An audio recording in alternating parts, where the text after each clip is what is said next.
તો આજે આપણે જુલાઈ 2024 પ્રશ્ન બેંકનું સોલ્યુશન કરીશું. ધોરણ 9 સામાજિક વિજ્ઞાન, જે તમારી પ્રથમ એકમ કસોટી લેવાની છે 29/7/2024. આ ઓરિજિનલ પ્રશ્ન બેંક છે. તો આમાંથી જ તમારી શાળાની અંદર તમારે એકમ કસોટી જે લેવાશે 25 ગુણની એ લેવાની છે. તમે આપણી ચેનલ ઉપર નવા હો તો હજી સુધી ચેનલને સબસ્ક્રાઈબ ન કરી હો તો સબસ્ક્રાઈબ કરી નાખો, કારણ કે ઓરિજિનલ એકમ કસોટી તમને અહીંયા જ મળે છે. બરાબર, તો ફટાફટ વિડીયોની શરૂઆત કરીએ. તો આપણે પહેલાં વિભાગ એ યોગ્ય જોડકા જોડો એ જોઈએ. તો કે પ્લાસીનું યુદ્ધ, તો પ્લાસીનું યુદ્ધ ક્યારે થયું હતું? તો એકદમ ઇઝી છે, 1757ની અંદર આવશે. બક્સરનું યુદ્ધ તો 1764ની અંદર. વાસ્કો દ ગામા 1498માં ભારત આવ્યો. નિયામક ધારો 1773માં લાગ્યો. ભારતમાં પ્રથમ રેલવેની શરૂઆત ક્યારે થઈ? તો 1853માં થઈ. અને ડેલહાઉસી વાઇસરો ક્યારે બન્યો? તો 1848ની અંદર. એના પછી આપણે જોઈએ એક એક વાક્યના પ્રશ્નો છે. તો ભારતનો દેશ કયા કયા અક્ષાંશ અને રેખાંશ વચ્ચે છે? તો ખાસ વિદ્યાર્થી મિત્રો, અક્ષાંશ 8.4 ઉત્તર અક્ષાંશથી 37.7 ઉત્તર અક્ષાંશ, અને રેખાંશની વાત કરીએ તો 68.7 પૂર્વ રેખાંશથી લઈ અને 97.25 પૂર્વ રેખાંશની વચ્ચે આવેલો છે. પછી ભારતનો કુલ વિસ્તાર કેટલા ચોરસ કિમી છે? તો 32,87,264 ચોરસ કિમી છે. પછી અપસારી પ્લેટ એટલે શું? તો બંને પ્લેટો જે છે એ એકબીજાથી દૂર ભાગે એને આપણે અપસારી પ્લેટો કહેવાય છે. પછી હિમાલય પર્વતશ્રેણીનું નિર્માણ કઈ પ્લેટ ટકરાવ થયું છે? તો હિમાલયનું નિર્માણ જે થયું એક યુરેશિયન પ્લેટ હતી. કઈ હતી? Eurasian plate. અને બીજી કઈ? તો ઇન્ડો ઓસ્ટ્રેલિયન પ્લેટ. તો ઇન્ડો ઓસ્ટ્રેલિયન પ્લેટ, આ બે પ્લેટો ટકરાવાથી થયેલું છે. પછી સુએઝ નહેરનું શરૂ થવાથી ભારતને કયો લાભ થયો છે? તો યુરોપ અને ભારત વચ્ચેનું જે અંતર છે એ 7,000 કિલોમીટર જેટલું અંતર ઘટી ગયું છે.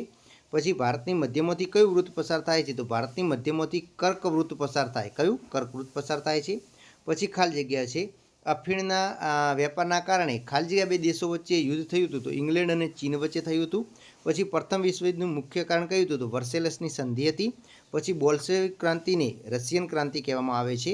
પછી રાષ્ટ્રીય સંઘની રચના એ 1920માં કરવામાં આવી છે. એના પછી વિકલ્પો છે. તો કે ભારતીય બંધારણની મુસદ્દા સમિતિના અધ્યક્ષ કોણ હતા? તો ડૉક્ટર ભીમરાવ આંબેડકર હતા. પછી ભારતના રાષ્ટ્રપતિ રાજ્યસભામાં વિવિધ ક્ષેત્રના નિષ્ણાતો કેટલા વ્યક્તિઓની સભ્ય તરીકે નિમણૂક કરે છે? તો 12 વ્યક્તિઓની. કેન્દ્રીય યાદીમાં કેટલા વિષયો સમાવેશ છે? તો 97 વિષયોનો સમાવેશ થયેલો છે. પછી ભારતનું બંધારણ ક્યારે અમલમાં આવ્યું હતું? તો 26મી જાન્યુઆરી 1950માં અમલમાં આવ્યું છે. એના પછી આપણે જોઈએ તો બે ગુણના પ્રશ્નો છે. તો કે ડેલહાઉસીએ ખાલસા નીતિ અંતર્ગત રાજા અપુત્ર અવસાન પામતા કયા? તો જેમાં ઝાંસી છે, બરાબર, એવા જે રાજવાડા હતા કે તે અપુત્ર મરણ પામતો ખાલી કરાયા હતા.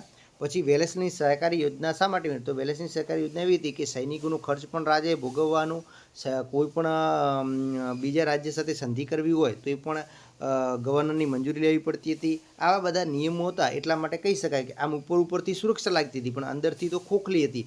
અંદરથી તો એ ખાલસા જ કરવાની વાત હતી. એટલા માટે મીઠા ઝેર જેવી સાબિત થઈ. પછી ડેલહાઉસીએ કયા સુધારા? તો 1853માં રેલવેની શરૂઆત કરી, ટાલ ટપાલની શરૂઆત કરી, પોલીસ ખાતાની શરૂઆત કરી. આ બધા સુધારા એણે કર્યા હતા. પછી ભારતમાં ફ્રેન્ચ ઈસ્ટ ઇન્ડિયા કંપનીએ કયા પ્રદેશોમાં વેપારી મથકો સ્થાપ્યા હતા? તો મછલીપટ્ટનમ છે, માહે છે, કરાઈકલ છે, એવા જ સ્થળો. બરાબર. પછી નકશાની અંદર તમારે બતાવવાના છે તો કે અંગ્રેજો ઈસ્ટ ઇન્ડિયા કંપની. તો એક તો તમે આપણા ગુજરાતનું સુરત બતાવી શકો, પછી મુંબઈ બતાવી શકો છો, પછી ફોર્ટ વિલિયમ કોલકાતા બતાવી શકો છો, પોંડિચેરી બતાવી શકો છો. આ બધા સ્થળોએ અંગ્રેજો કોઠીઓ સ્થાપી હતી. પછી બેવડું નાગરિક એટલે શું? તો બેવડું નાગરિક એટલે કે કોઈ એક પ્રદેશનું બે, એટલે કે આપણે અમેરિકાની વાત કરીએ તો એક તો અમેરિકા એવું પ્રદેશ છે, કેનેડાને પોતાનું પણ નાગરિકત્વ છે, અને સંયુક્ત રાષ્ટ્રનું એટલે કે અમેરિકાનું પણ નાગરિક છે. આવી રીતે આપણા ભારતની અંદર પણ પહેલાં એવું હતું કે જમ્મુ કાશ્મીર માટે જોવા જઈએ તો જમ્મુ કાશ્મીરને પોતાનું એક અલગ નાગરિકત્વ હતું, અને આખા ભારતનું પણ એક અલગ નાગરિકત્વ હતું. આવી રીતે આપણે છે. પછી લોકશાહી એટલે કે લોકો દ્વારા, લોકો માટે, લોકોથી ચાલતી જે વ્યવસ્થા છે એને લોકશાહી કહેવાય છે.